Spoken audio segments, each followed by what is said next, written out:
afternoon, evening, ladies, gentlemen, whenever you're catching us. This is Hill Twins Golf. My name is Garrett Hill. I'm sitting next to my best friend, Andrew Hill. And like we said, we are Hill Twins Golf. Guys, all you got to do is look at our heads or our shirts, and you'll know who we are, guys.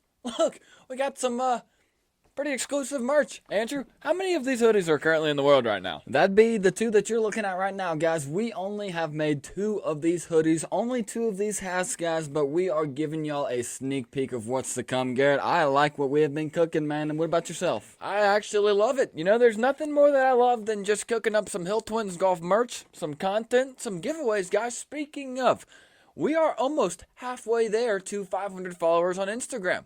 I think we're sitting at about 224 maybe. So 225. 225 now. As of 1 minute ago. Very nice, guys. Very nice. Listen, get us to 500, okay? If you want to. If you don't, it doesn't matter to us. But when we get to 500, we will be giving away 1, 2, 3, 4, and the 5th one's over there on the cooler. But 5 dozen Pro V1s. That is 60 brand new Pro V1s. Andrew, I don't know about you, but I think I'd call that a bag upgrade. That is certainly a bag upgrade, like we've said in the past, but whoever's the winner of this lucky giveaway is going to be itching in their chair once their name is selected, because like me and you were the other day looking for this merchandise that was on the way, I was looking outside waiting to see when that stuff was going to be delivered, and I can imagine the one lucky fan who is going to win these 5 dozen Pro V1s is going to be doing the exact same thing. They definitely will be. There's no doubt about it, guys. We've already had comments of people, telling us to pick their names. That's not how this is going to work. It's going to be one lucky winner drawn out of a hat. It's going to be a paper raffle, guys.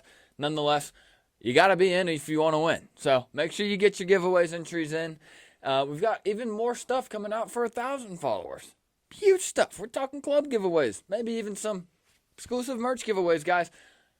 Be on board, okay? Hop on board Hill Twins Golf, because we're going to the moon. And, Andrew, how about you just say we hop right into it? What are we going to be talking about today? I'm game to make like a bunny rabbit and hop right into it. Let's do it. We're going to be talking about the Travelers Championship. We had that one up there in Cromwell, Connecticut. Fantastic golf tournament yet again for the PGA Tour. The New England kid, KB himself, we'll get into that a little bit later, guys. We also had the College World Series. It is coming down to Game 3 Monday night, guys.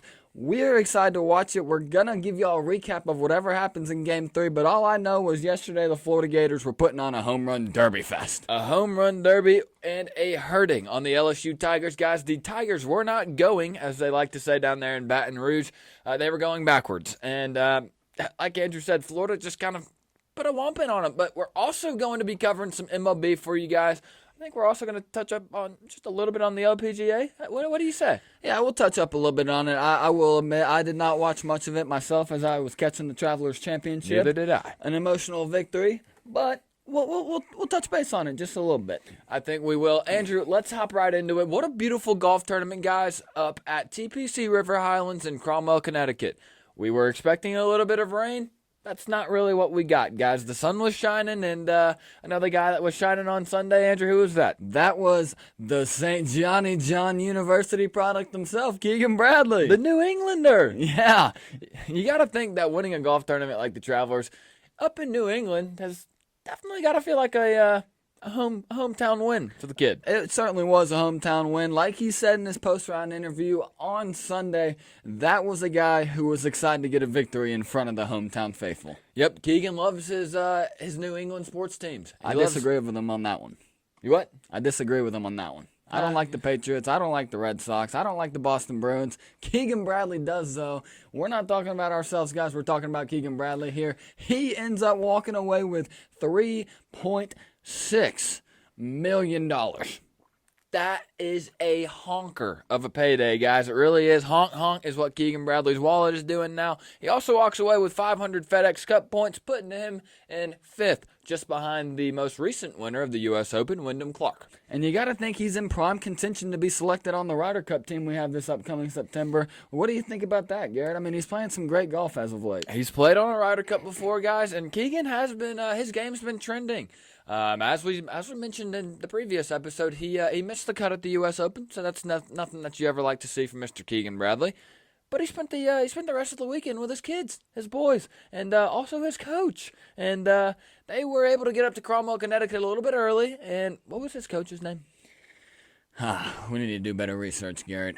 Yeah, that was a guy that I probably heard his name 5 or 6 times yesterday. I told myself to make a mental note of what his name was, and here we are. My mental note must have gotten erased. Nonetheless, guys, Keegan was able to get up to Cromwell, Connecticut early, got his swing dialed with his coach, got to spend time with his family, and he said it was a great week. Had a good day Monday, Tuesday, Wednesday, and then to start the tournament, the guy just really kind of seemed to be in control the entire time, didn't he? He was certainly in control, guys. He played fantastically on Thursday, and after his Thursday 62 that he posted, he did not look back. And the only thing he did was look forward. He did. He had a nice little trend. He was dropping strokes. Round 2, he goes 63 into the day, and then on Saturday shoots a 64. Round 4 drops back a little bit, but he's still nice and under par, and he shoots a 68. Fires off a 68.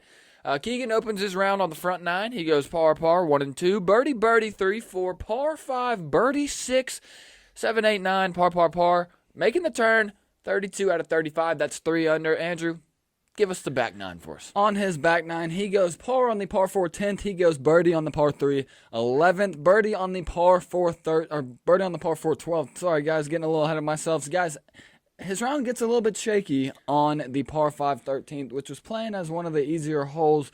I believe he ended up taking out a 3-wood out of the tee box, and he sent one straight into the drink. Yeah, anytime you see that water splash, I know me personally, when I'm sitting on a tee box and I see a ball that's either drawing or fading a little bit towards the water, I'm getting a little antsy to myself, and I know Mr. Keegan Bradley was as well. Well, you could tell Keegan was getting antsy, guys. It's funny, if you ever watch this golfer on TV, if he doesn't like his shot or he's uncomfortable with the trajectory of the ball flight, just look at his body, because most of the time he's going to be leaning this way. Bending the knees. Yeah, bending or the knees leaning a little. this way. Yep. Showing you the direction of that ball flight, guys. It did, like I said, get a little shaky on the par 5 13th. It just seemed like he was a little bit out of rhythm after that. Headed down the final stretch, he did have a commanding 3-shot lead when things started to get a little bit interesting, and you had Patrick Cantlay right behind him, who just really couldn't make a putt to save his life. I hate to be that guy. But on the par 4 14th for Keegan Bradley, he does again shoot a bogey. Guys, after 54 holes here, Keegan Bradley only had 1 bogey. So you got to think that Sunday pressure was getting to him just a little bit. On the par 4 15th, he does par, settles down a little bit more. On the par 3 16th, this was intriguing. Had me on the edge of my seat. It seemed like he just... I see what you did there. Yeah. I see what you did there. Nice, Seemed like he just maybe had too little club in his hand. But so the par 3 16th, it was over a big stretch of water. Like Keegan Bradley, like Garrett said, Keegan was not very fond of the water on the back 9 on Sunday. Nonetheless, guys, it barely scrapes over the pond. I mean, we're probably talking 6 inches to a foot away from the red marker, the out-of-bounds marker. I thought for a second there his right foot was going to be in the pond on his second shot there. That was not the case, guys. Keegan does end up getting up and down for bogey. So, I mean, most of the time when you hear the phrase up and down, it's... You're in some trouble when you're getting up and down for par. Keegan, unfortunately, had to scramble a little bit. Got up and down for bogey. Headed into the par 4 17th. That was another one with water. Guys, this fairway was about 30 yards wide. Water on the right side. Huge body of water. I believe it's where they had the red Traveler's umbrella logo. It is. That is correct. So they have a little bit of fun there. Keegan was not really... He didn't want any part of that, guys. He wanted to win this elevated event in front of his hometown faithful. He does par the par 4 17th, pars the par 4 18th.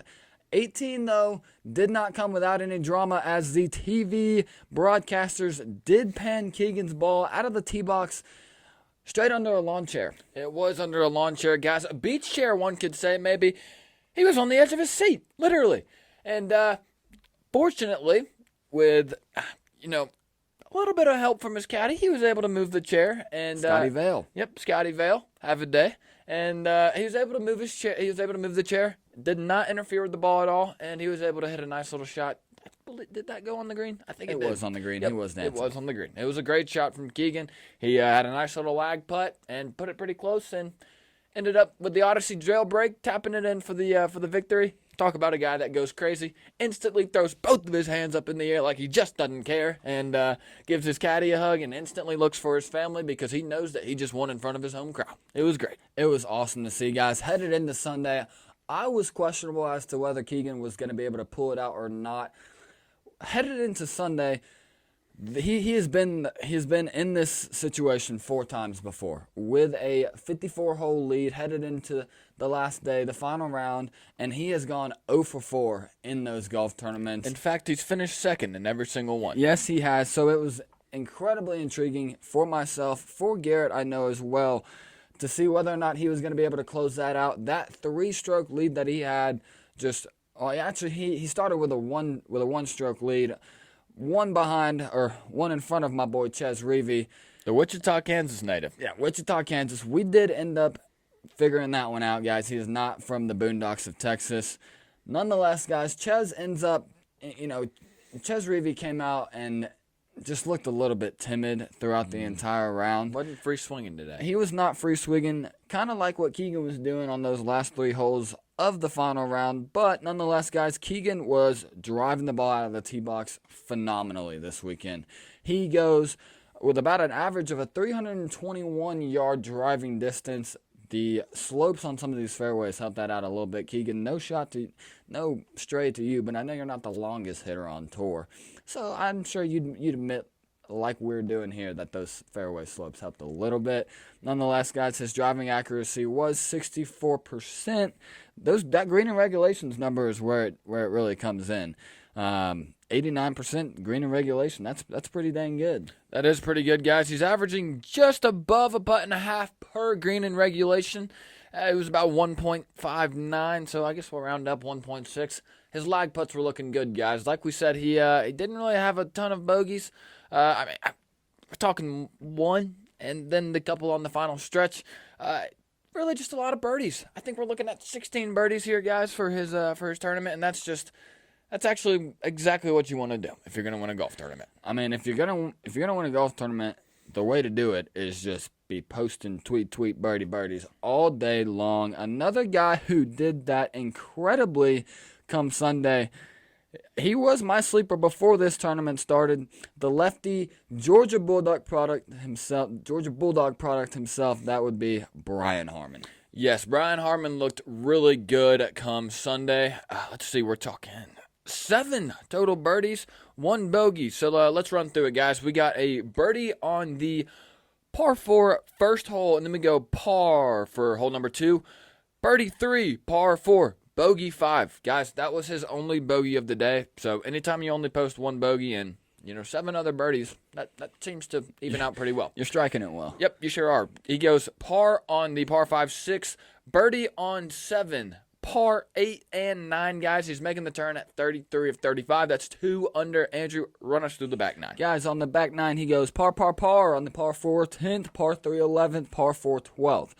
He starts to heat up a little bit come the 13th hole. Birdie train. Yeah, birdie train was incoming, guys.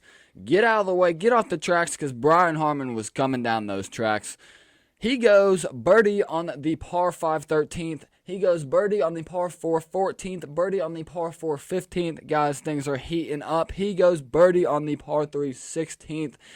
Par on the last 2, 33 in, 31 out, guys. Total for a 6 under final round on a Sunday. And if you ask me, that is a guy who made himself a lot of money come Sunday. He did make himself a lot of money, guys. He looked really good.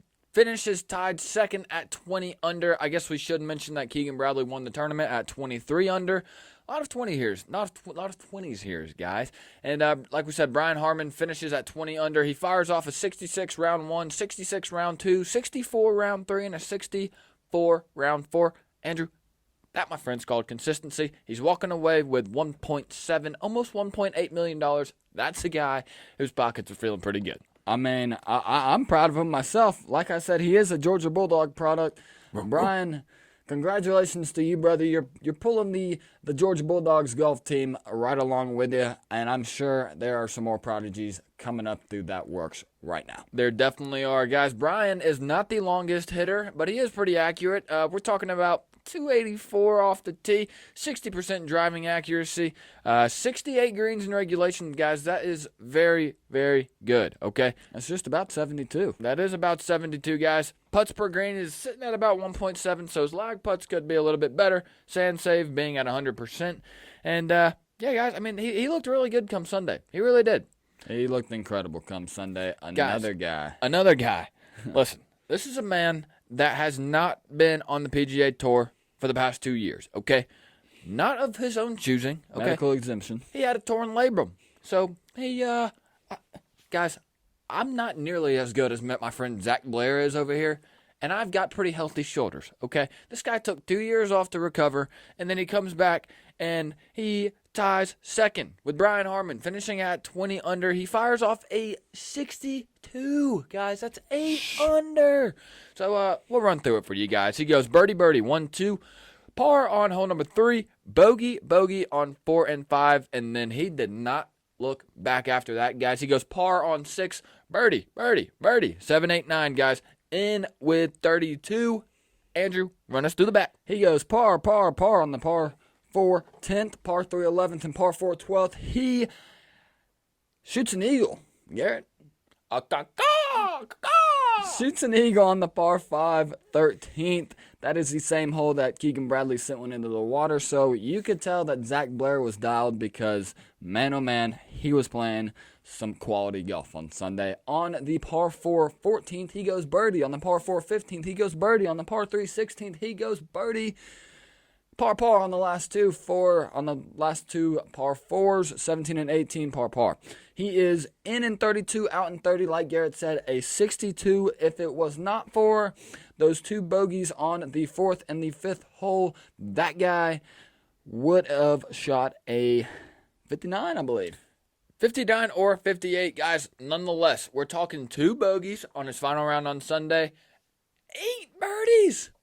8 birdies! And then eagle. An eagle. Guys, whenever you're talking about different types of birds, whether it be a birdie, tweet, tweet, or an eagle, caw, anytime you see a lot of those on the scorecard, it's got to be a pretty good day. You got to feel like you're having a pretty good golf round. Like Garrett said, this guy was under medical exemption for the last 2 years for that labrum, and I believe he also had a little bit of back trouble as well. Guys, I think so. Any of y'all, and if you're listening, I assume you probably swung a golf club once in your life.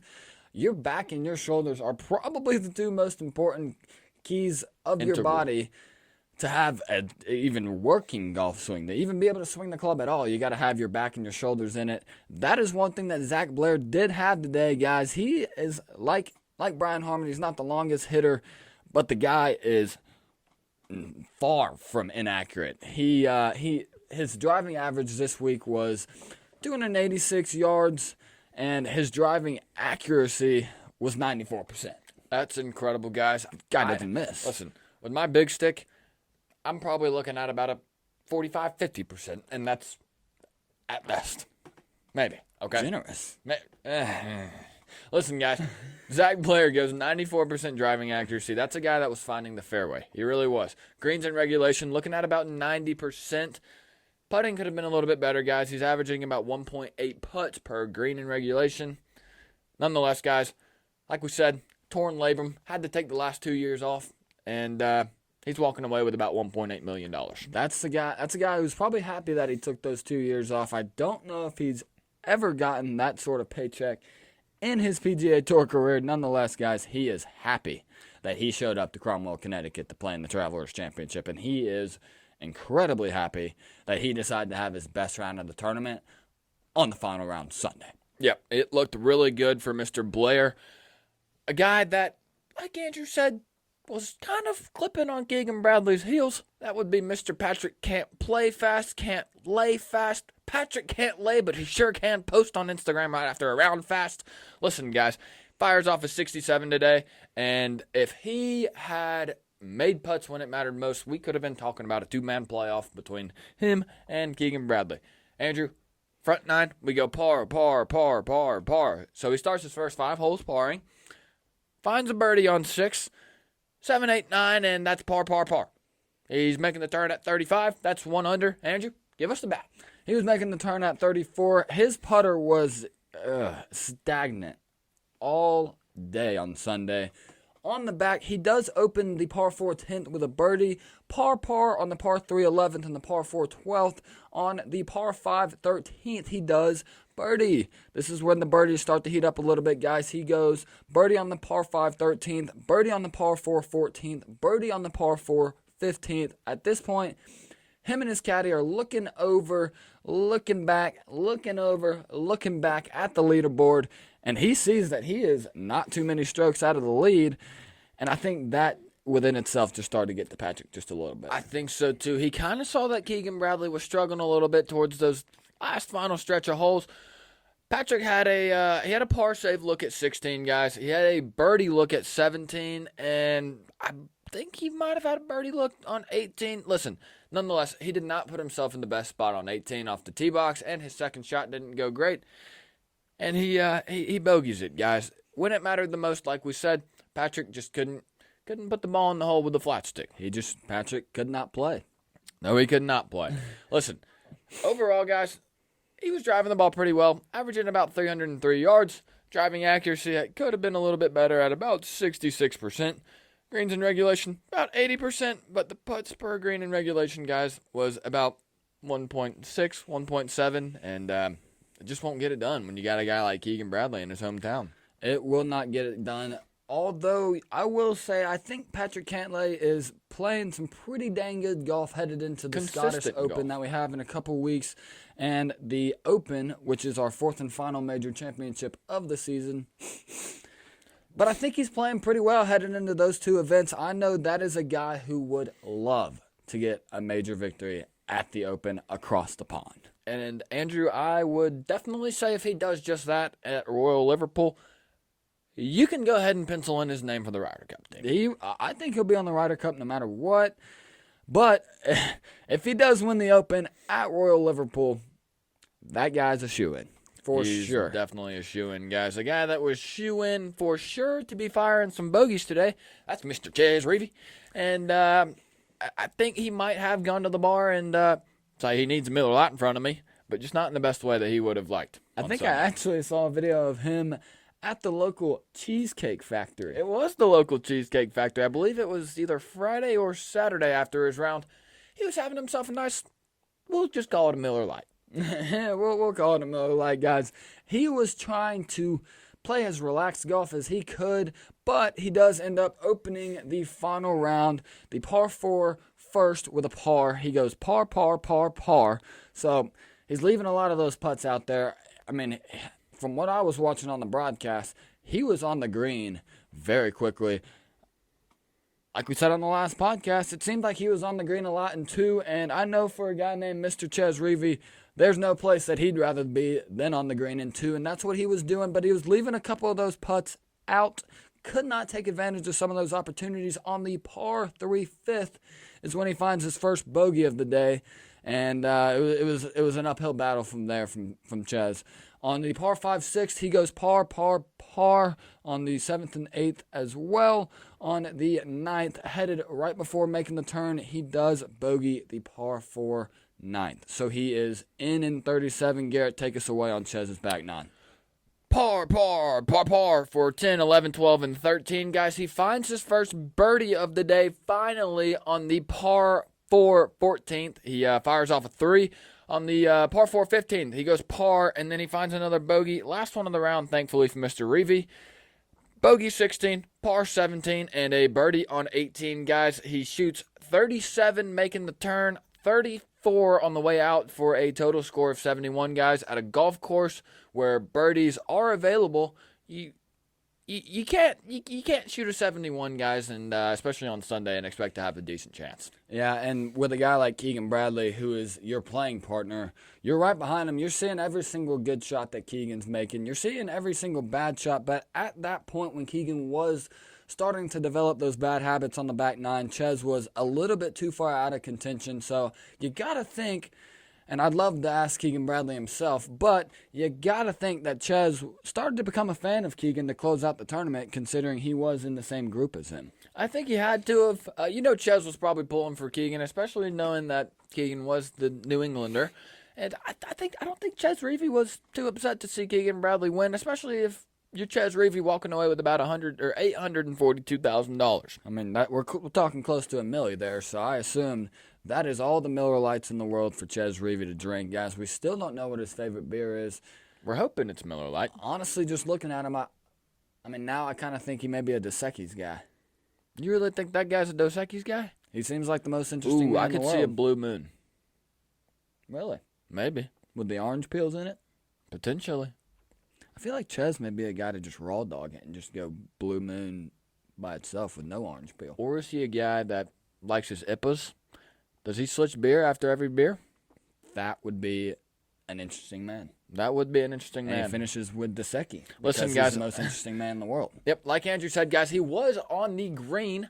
Shout out to the Dos Equis green bottles. He was on the green mighty fast all tournament long. We're talking greens and regulations here, guys. That's about 92%. Anytime you're at 92% GIR, green and regulation, you're at least giving yourself a chance. The putts weren't falling for Mr. Reavie. Looking at about 1.6 putt per green, but per usual, he missed them when they matter most. Per usual. I'm talking about guys that don't win tournaments, Andrew. Usually they miss putts when they matter most. Oh. Take it away for Scotty. Scotty Scheffler ended up having himself a great tournament. He opens on Thursday with a 63. Comes back down to earth a little bit, shooting an even par on Friday, but Saturday and Sunday, that man got things going when he needed to the most. I don't remember the last time I looked at a leaderboard of a PGA Tour or a major event where Scotty Scheffler was not on the top of it. And it is just absolutely crazy. You want to talk about a surefire lock for the Ryder Cup? That is Scotty Scheffler himself. He's going to Rome.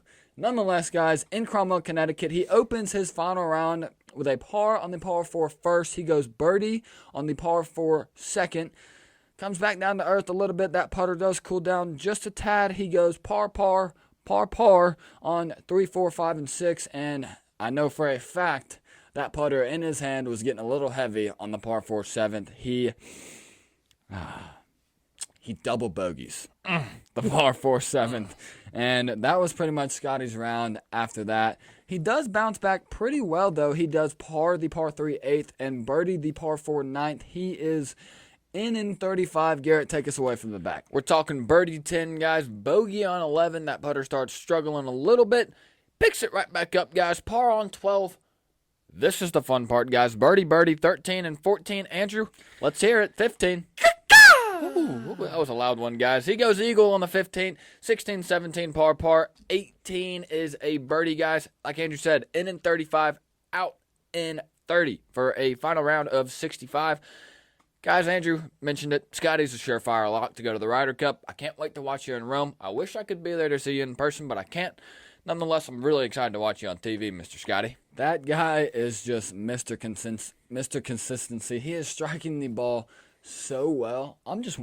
I'm wondering if it'll ever end.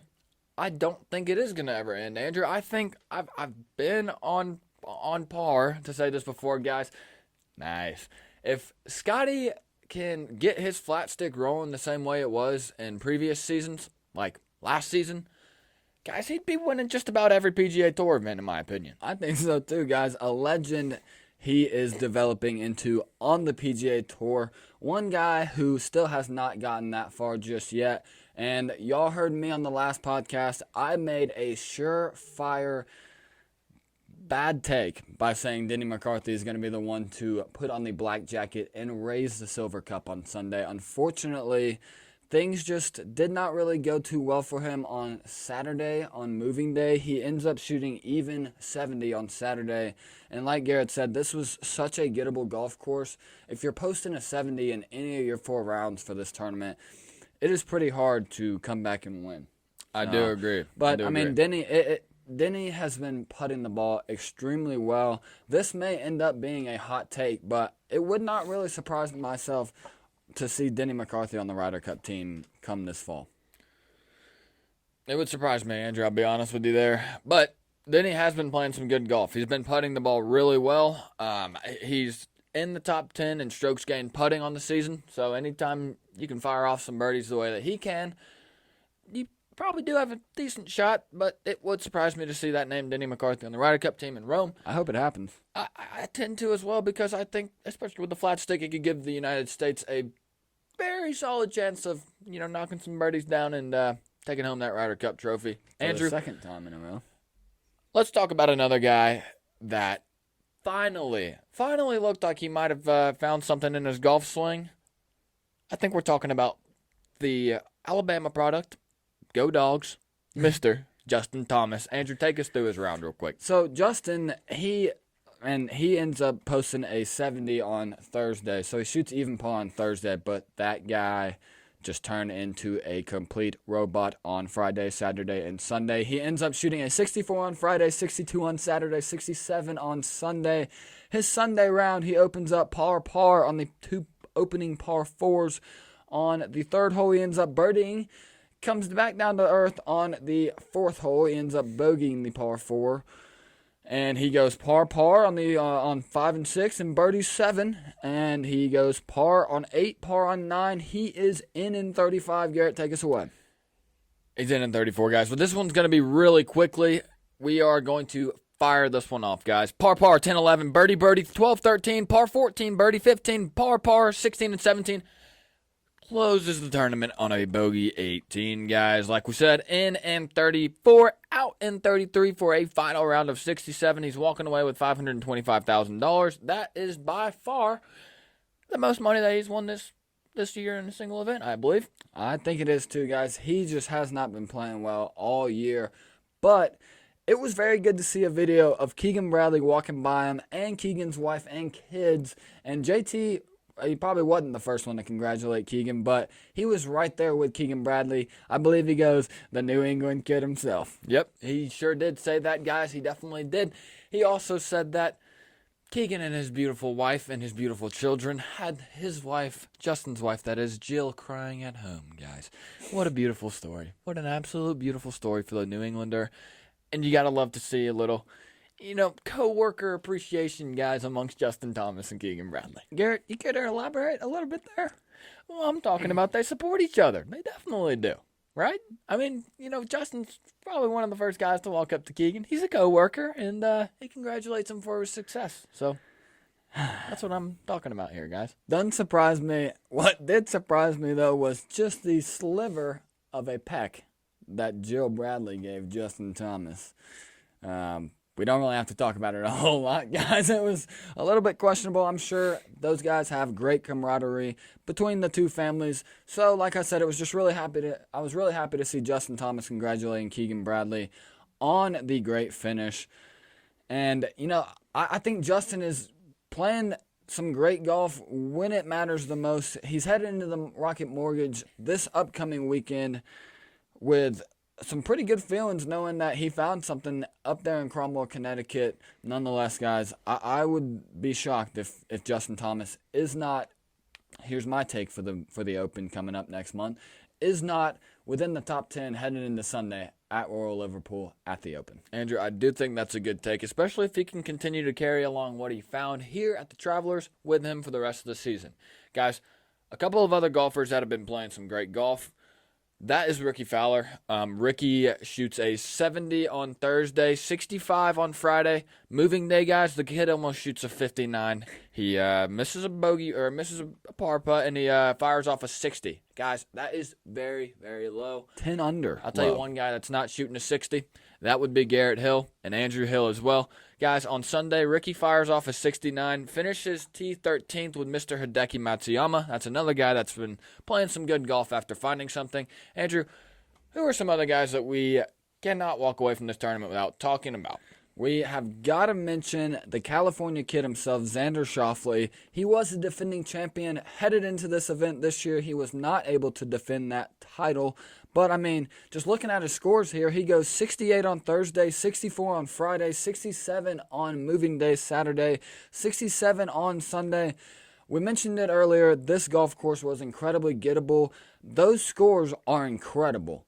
But at a golf course like this, at such a gettable golf course like this, guys, you really got to be posting at least one round of 63 or under to be in contention, is what I was seeing on the broadcast. I do agree with that. Like I said, though, Xander played incredible golf. And, I mean, that is another guy who is a surefire lock for the Ryder Cup this upcoming fall. Yep, Xander does play some pretty good golf. Finishes at 14 under, guys. Tied T19th. Couple guys, Grayson Sigg, Adam Scott, Shane Lowry, and Russell Henley all finish with Xander at T14th. Guys, a guy that I really like to see play well, and that is the newcomer himself, Ludvig Aberg, the Swede. He fires off a 67 Thursday, 65 on Friday, 65 on Saturday, and then, like Andrew and I mentioned, 70's just not going to get it done here, guys. Fires off a 70 on Sunday.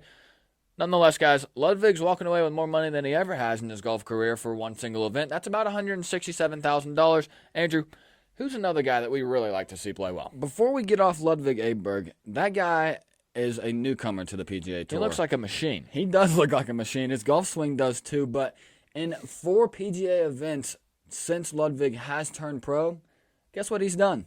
Guess what he hasn't done, actually? Well, win, but what else? Missed the cut. That is really good if you're Ludvig Aberg. It is very, very good. The Texas Tech guns up guy. Yes, and this I already know Garrett's going to give me a weird-looking face after I say this. Ludvig is a guy who would not surprise me to be on the European team this upcoming fall. All right, well... Nope. What I'm telling you is it wouldn't surprise me either, Andrew. I think that guy is honestly borderline. I'd say probably about a 48% chance to be on the Ryder Cup team for the Europe side of things. That guy can play some good golf. Some other guys that, just some names that we like to talk about. Austin Eckroat finishes T24th with Ludvig Aberg and Chesson Hadley at 13 under. Last weekend's winner, Wyndham Clark, the U.S. Open. Listen, I personally am actually pretty surprised that he made the cut this weekend. I'm proud of the guy. I'm very proud of the guy. He's just a hard worker, guys. It's usually what you get out of Denver, Colorado natives. Wyndham from Denver is a very hard worker, guys. He shoots off a 68 on Thursday, 67 on Friday, 67 on Saturday, and a 66 on Sunday. Like Andrew said, unless you're firing off a 63 or below, you really don't have the best chance of winning this golf tournament. Nonetheless, made me really happy for Wyndham to make the cut and play as well as he did, guys. Finishes T29th with my good friend Victor Hovland. That is your good friend Victor Hovland. Another guy who you also seem to, what's the word I'm looking for? Kind of copy his designs for the headwear on the golf course sometimes. You got some very similar-looking sunglasses to the Ryder Cup captain himself, Mr. Zach Johnson. He played pretty well, guys. Shoots 68, 66, 69, and 65. That's a guy who is feeling pretty well headed into the final stretch of the PGA Tour season. He has to, guys. He has to. Listen, we're going to switch it up here, guys. Like we mentioned, make sure you are getting into this 5 dozen Pro V1 giveaways. We got club giveaways coming at 1,000 followers. Merch giveaways coming as well. Also, shout out to Mr. Luke Janey. We appreciate you a ton, my friend. You are our first, outside of Andrew and I, selling piece of merchandise. Luke fired off a couple dollars to get himself a nice little Hill Twins golf t-shirt. Luke, that's going to be delivered to you on Wednesday. We'll have it to you this week, okay? Exclusive. Very exclusive. That is going to be version 1 of that t-shirt, and there's only 3 of them in the world, and Luke, we're happy that you get to have one of those, my friend. Luke, I think you may have actually caused me to shed a tear at the local bar the other night. You did, me too. It was just awesome to see, guys. We really do appreciate y'all's support. Every ounce of it. Every single ounce of it, and another team that is going to need every single ounce of hitting come Monday evening, that is the LSU Tigers, guys. LSU ends up, they played pretty well in game 1. It came down to the wire, we'll say. Joe Burrow was in attendance as well in Omaha for game 1 against the Florida Gators. LSU ends up winning 4-3 on 11 hits to Florida's 6. Florida does end up having 1 error, which did certainly cost them. And the bats they were just having a hard time finding, the hitting that the Florida Gators have been known for, not just this college season, but I'd say probably the last 10 years of college baseball. I definitely do agree with that, guys. College baseball is a sport where if you're hitting as a team, it's not really on. You're not really going to make it that far, guys. But that's not something that LSU had to worry about on Saturday night, as Mr. Cade Beloso's big home run, I believe that was a solo shot in the top of the 11th, puts the Tigers up 4-3 against the Gators in Game 1. And the Tigers, they went. They goad. They sure did goad. Another team, or another guy who really stepped up big for the LSU Tigers, and it had happened before in their previous round against Wake Forest. That would be Tommy White, the LSU Tigers third baseman. This guy just seems to hit home runs in the clutches of moments. Yep, when it matters most, you will find that guy swinging the bat and just popping the ball, whether it be a double, home run, triple, single. Doesn't matter, guys. The guy is clutch. He's a clutch hitter for the LSU Tigers. His home run in the top of the 8th ends up tying that game at 3-3. And like Garrett said, Mr. Cade Beloso was able to take it home for the LSU Tigers on Saturday night. Yep, it was great to see. Guys, just like a Cinderella story, the book was flipped, okay? Come Sunday, we had quite the rollover here. The Gators, they had the death roll going on the LSU Tigers. And, guys, they had 23 hits. This is Florida. Florida had 23 hits, 24 runs, okay? They whomp the LSU Tigers 24-4. Andrew, what were your initial thoughts on this one? Well, going into Sunday's Game 2 of this series, I did catch wind that the wind in Omaha at TD Ameritrade Stadium, Shout out to the Creighton Blue Jays, was going to be blowing towards the direction of pushing a baseball out of the park. And it seems like it did. Florida took every single opportunity that they were presented with to get that baseball, to get those leather stripes out of the park. That's exactly what happened, guys. Kind of a slow start for the Florida Gators. LSU hops up in the first inning, 1-0. And then Florida, bounces back in the second, throws one up on the board, guys. So we're sitting here tied, top of the second at 1-1. LSU comes back, guys, throws up two more. And after that, LSU was pretty dormant. I think they went to sleep, guys. They were up 3-1, headed into the top of the third. Andrew, what did Florida do? Florida bust out 6 runs in the top of the third inning. Guys, that was, like Andrew said, guys, it was a home run fest. And I thought we were watching the All-Star break. I kind of did too, guys. I thought we were watching Pete Alonso. Outside of the aluminum bats. Yeah, I thought we were watching Pete Alonso, Aaron Judge just having a home run derby out there is what you really could have thought it was. Like we said, LSU went dormant until about the 9th, so we'll just give you what Florida did. So in the 3rd, they put up 6 runs. In the 4th, they put up 1. Guys, that's a goose egg for the Florida Gators in the 5th inning. That is shocking. In the 6th inning, they put up 5 more runs, guys. I don't even know what the score is at this point, but in the 7th, they put up 2 more. In the 8th, they put up 4 more. In the 9th, they put up 5 more. What are we doing, LSU? What are we doing? LSU ends this game at 5 errors, so nothing was clicking for the Tigers. They find 1 more run in the bottom of the 9th. A lot too late for the LSU Tigers, guys. At that point, the score was 24-4. Garrett, I got to ask you, headed into Monday evening's Game 3, who are you taking? This is such a hard question, guys, because all LSU did on Saturday was fight and grinded. They really did, guys. They were putting the bats on the balls, and they were doing what they needed to do, and they looked like a College World Series champion. Game 2, obviously, was the complete opposite. Andrew, Florida just whomped them, as we've said.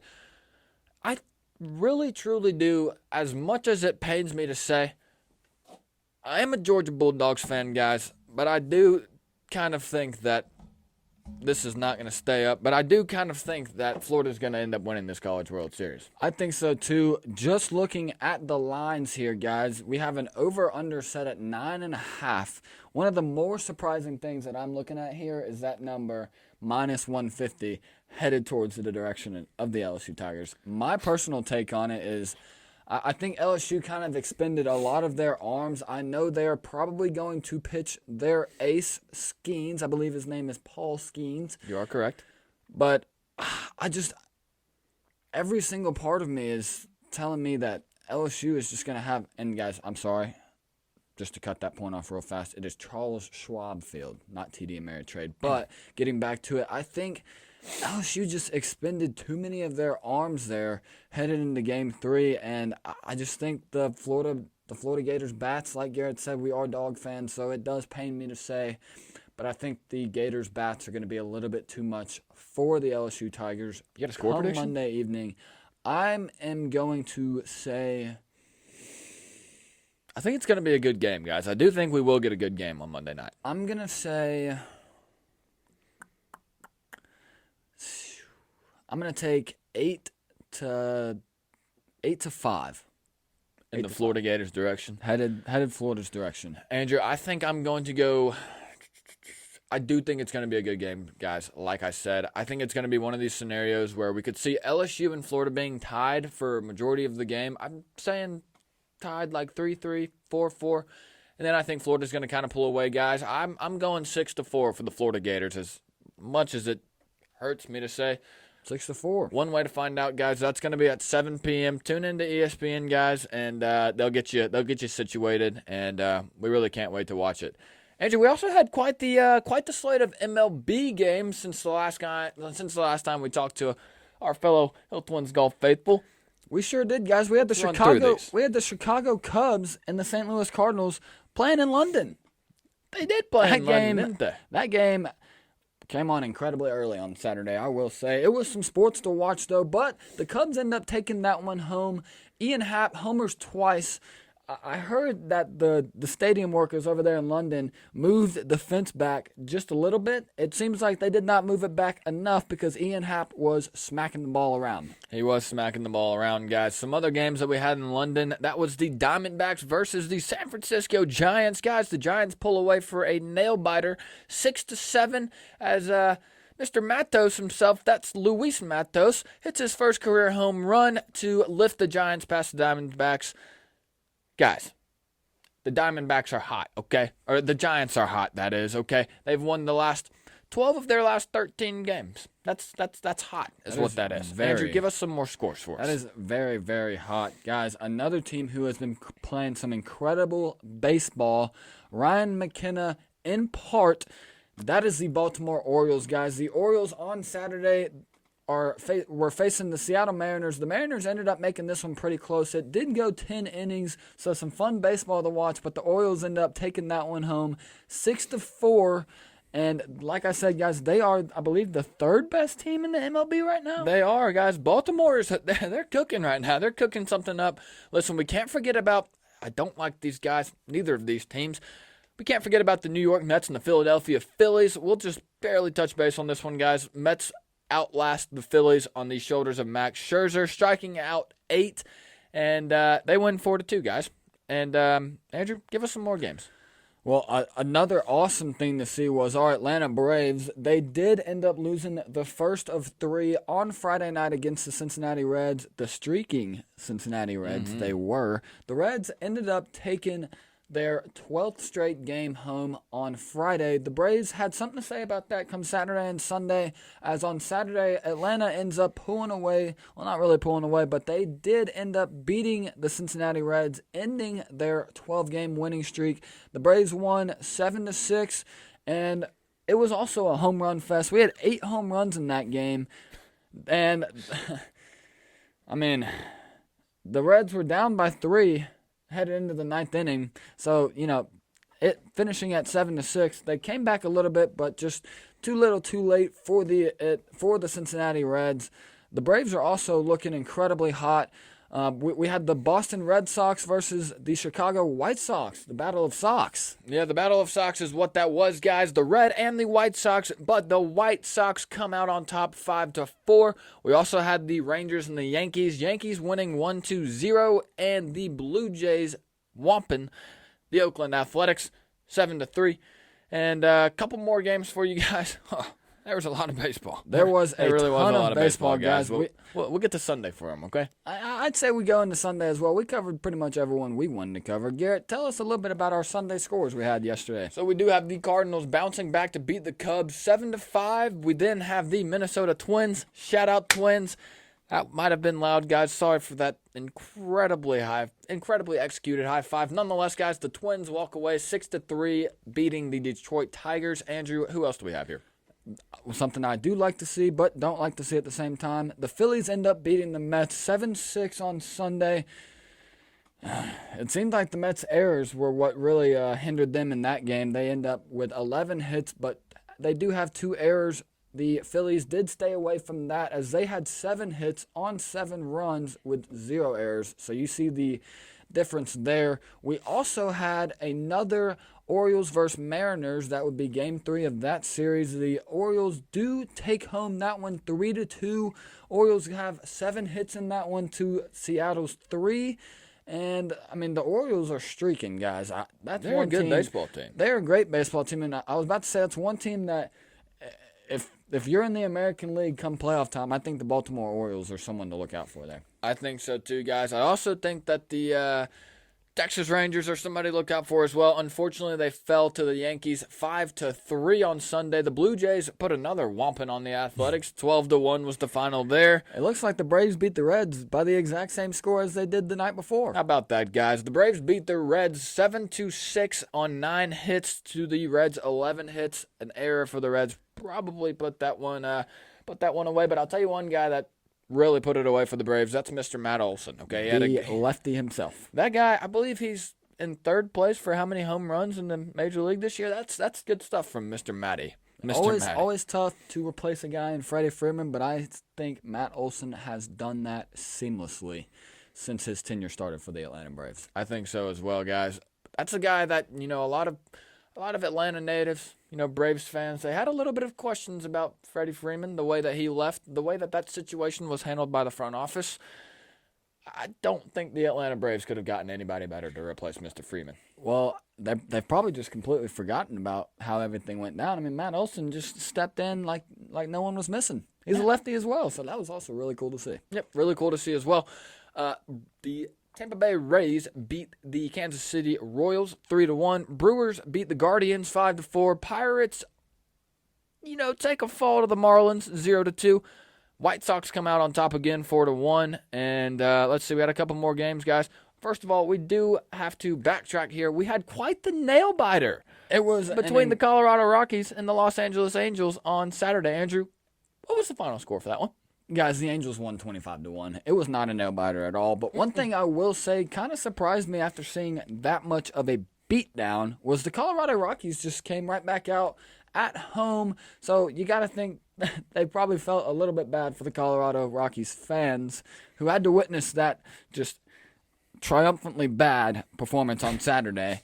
But, I mean, the Rockies ended up coming back out on Sunday, and they beat the Angels 4-3.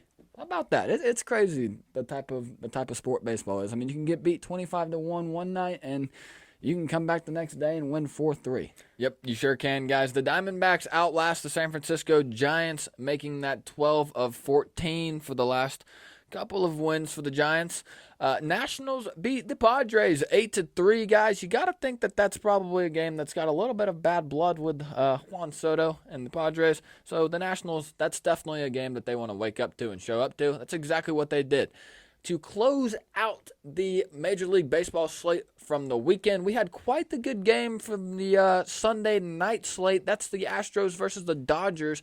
That game went to 11 innings and ended up at 6-5 in the Astros' favor. So it was the MLB slate that we had this weekend. It was an awesome MLB slate. To have that game as our nightcap, I know for a fact there is bad blood between the Los Angeles Dodgers and the Houston Astros.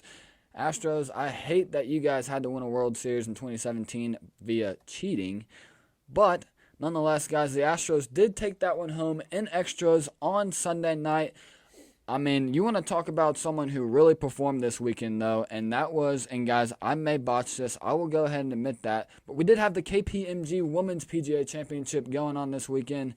Good major. And Ruoning Yin, the 20-year-old from China, from Shanghai, ends up taking this one home at a score of 8 under. Guys, I don't know what... I do know what I was doing at 20, and it sure as heck wasn't playing as good as golf as Mrs. Yin was, but she ends up taking home the PGA Championship on the ladies' side. She earns $1.5 million as a 20-year-old. I will say that is a check that I would love to see in my bank account. As would I, Andrew. That is a lot of money. That's a lot of money, guys. We had Yuka Sasso finishing for second solo. She finished at 7 under. Carlotto Ciganda finishes T3rd with Megan Kang at 6 under. Actually, guys, there's a couple women, at tied for third at 3 under. We had Ziyu Lin, Stephanie Meadow, Anna Nordquist. Those are the people tied at 3 for 6 under. We had the good story. Quite the dominant rookie golfer. The rookie indeed is what we had. Stanford product. Rose Zhang, guys, she finishes at 5 under. You know, it kind of just felt like she kind of missed her shots and just couldn't really get it done on the final round on Sunday. We also had Ayaka Faru. Andrew, who else do we have? We had Jenny Shin. We had Nana Korsgas Mazden. We had Leona McGuire, who I believe she actually was in the lead headed into the Sunday final round. Shoots a 74. Shoots a 74. Leona, it'll happen for you, but just did not happen this weekend, guys. We loved watching the LPGA Championship. It was a great tournament. It was. Tons of fireworks, and you got to feel happy for Mrs. Ruoning Yin, who takes home her first major, guys. That was awesome to see up there in Baltoro. Help me out here, Garrett. Let's see, guys. I think we're looking at Barterstrol Golf and Country Club. It is in Springfield, New Jersey, guys. I know the weather come Saturday and Sunday was a little bit icky and iffy. I think it kind of pulled a little bit of juice out of the crowd.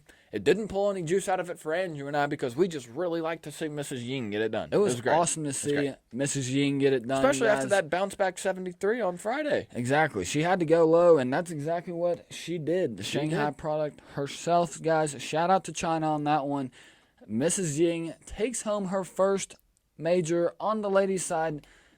It was incredible to see, guys. What a great sports weekend, Andrew. What a great sports weekend it was. Another great thing that we have coming up for you guys in the future and just in general, guys. We've got the Rocket Mortgage Classic coming up next weekend. We're going to get a preview out for you guys, I believe, probably Thursday evening on that one.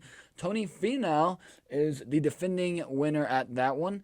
So it's going to be interesting to see if Mr. Finau can win again. My early prediction for that tournament, and we'll get into it a little bit more on Thursday, but I'm taking JT to win, Justin Thomas to get his first win this year. Guys, we literally could not love what we are doing for you guys any more than what we are doing for y'all and for Hill Twins Golf. Garrett, what are you looking for here, brother? We're looking at a couple of national days, guys. Like Andrew said, though, we're really happy about Hill Twins Golf, the track that we're on and where it's headed, and we just want every single one of you guys to be on it. If you're not on it, we don't really care because, Andrew, we're doing something that we love, and we're never going to stop doing it, guys, especially on National Canoe Day, okay? Make sure y'all wear y'all's life vest. Yeah, make sure you wear the life vest, guys. It's also National Sarah Day. National Forgiveness Day as well, guys, so that's really good. Also, National Madagascar Independence Day. That's pretty fun. It's also National Barcode Day. Yep. All of my Amazon pickers, guys, make sure you're scanning those barcodes really well. And National Pudding Day. National Chocolate Pudding Day, to be exact, guys.